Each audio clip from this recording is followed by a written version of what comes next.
So for this second talk on mindful letting go, I want to emphasize the importance of wisdom, that we let go with wisdom,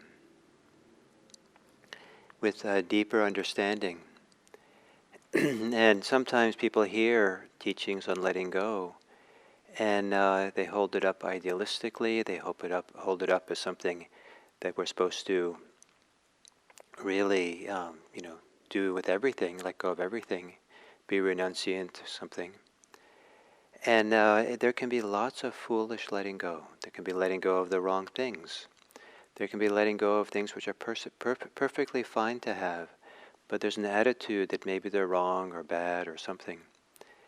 Or just there's an idea that just letting go is better. So there are two general areas of wisdom in terms of letting go. One is the general area is to really understand something about what we are letting go of, the nature of what we're letting go of. And then the second is what we are letting go into, what we're allowing by letting go. So one is to understand the dangers of clinging, holding on, and the other is to understand the benefits of letting go, what's good about it. And so the dangers of clinging are twofold. Sometimes we cling to things which themselves are harmful. So for example, if there's a strong addiction to almost anything, but strong addiction to certain things, say it's alcohol, sometimes it's necessary to the alcohol and keep acting on that can be extremely hard, extremely damaging, not only to the person who's an alcoholic, but also to their family, to people around them, and so forth. And I meet lots of people coming to meditation retreats who talk about their personal inner challenges and sufferings. And one of the common themes is that's very hard is to grow up in a family where one of the family members is an alcoholic. And so the behavior that comes out of alcoholism damages self and damages others.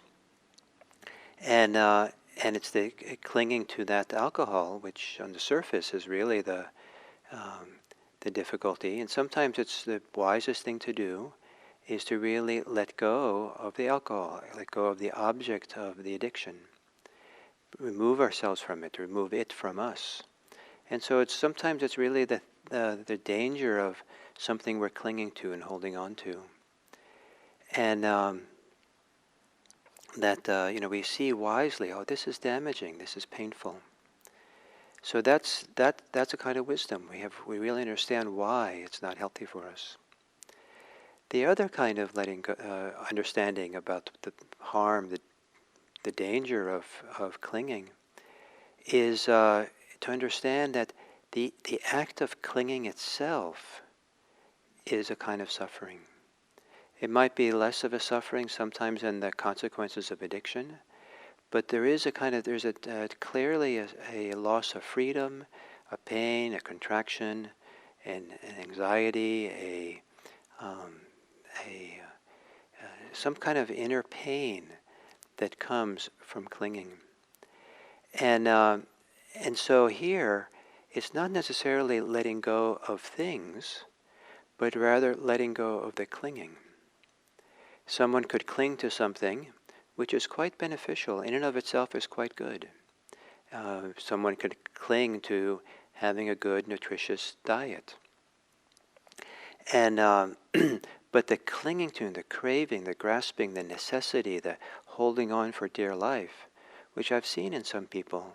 I've seen people who are really consumed with almost like an addiction to have healthy food, and it has not served them well. And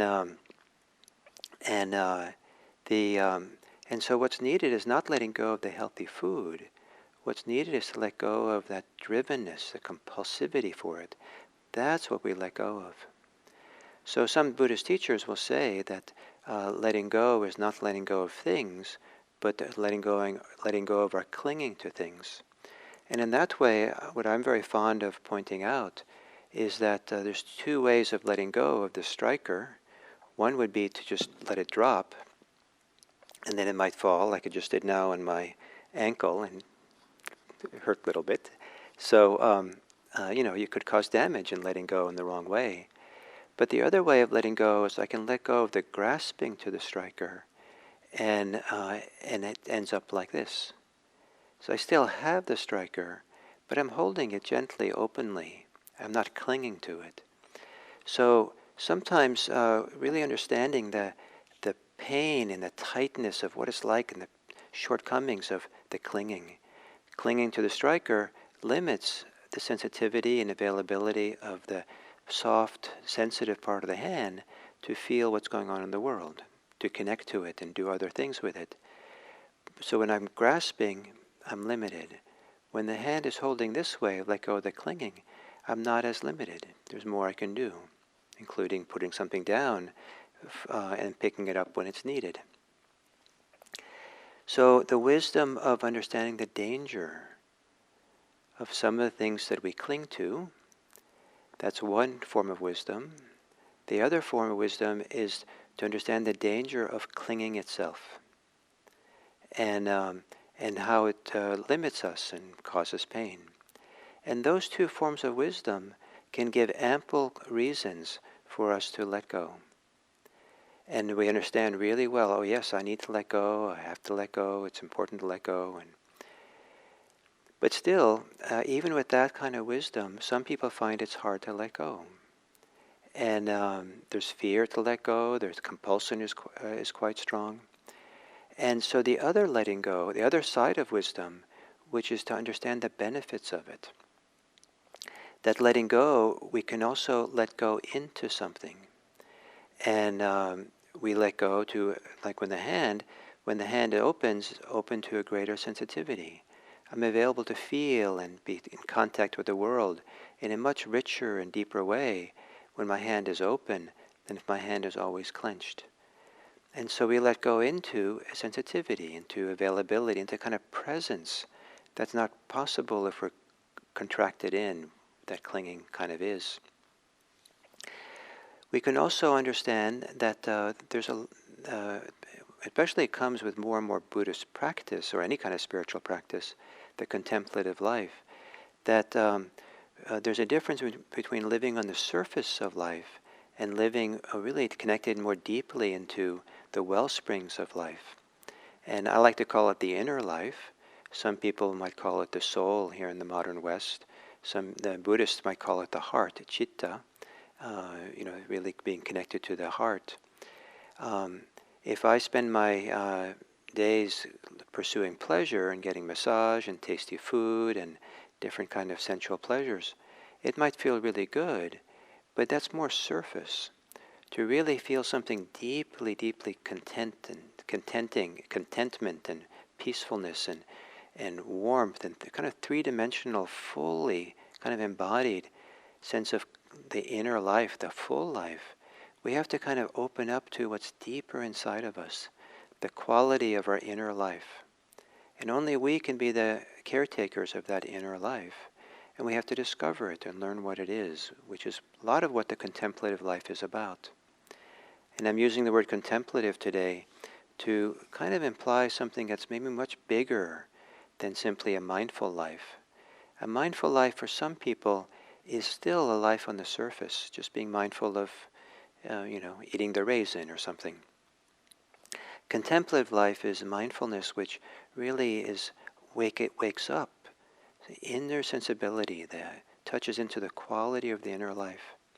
And to realize that when we let go, we can also let go into a deeper connection to the present moment. We can let go into peace, into feelings of contentment and joy and happiness, well-being, goodwill, a sense of rightness, a sense of let go into a feeling, oh, this is true.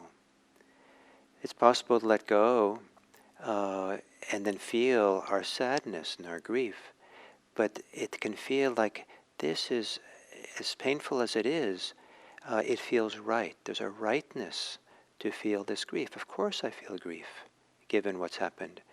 And I can let go into the, I don't know, my words fail me, but I think the rightness of grief, or these different strong emotions we have that might not seem to be, contemplative in nature, but they're true, and to let go into the trueness of it, and this kind of letting go into what's actually here, and then we find our way. Then that life is a whole different thing. So we can let go into having greater clarity. We can let go into having more awareness because clinging interferes with it. We can let go into seeing more clearly what's actually happening here, understanding, taking time to look and see. We can let go into a sense of inner vitality and engagement. We can let go into joy, delight, and happiness. We can let go into calm and peacefulness. We can let go into concentration. Classically in Theravada Buddhism, I don't know if classically, but it's the long, popular idea maybe, that the primary means for developing samadhi is just letting go deeply, letting go into a natural settledness and openness and focus. And then there's letting go into equanimity, into a serenity, a peace, a non-reactivity. These are called the 7 factors of awakening, and they can be available in small ways and big ways. And this is part of the richness of our inner life. And as we practice, slowly we begin to get inklings of these 7 factors of awakening. We get inklings of the Brahmaviharas, of love, loving kindness, compassion, sympathetic joy, equanimity. We get inklings of wisdom and understanding. And we can understand how dangerous it is to be apart from that, to not be wise, to not be connected to mindfulness. And we can understand the benefits to be connected. And so we can let go, not to diminish ourselves, but to enhance ourselves and to benefit ourselves, to avoid dangers and to benefit. And I really like to think that this letting go is really a way to enhance the goodness, enhance the strength, the beauty of our inner life.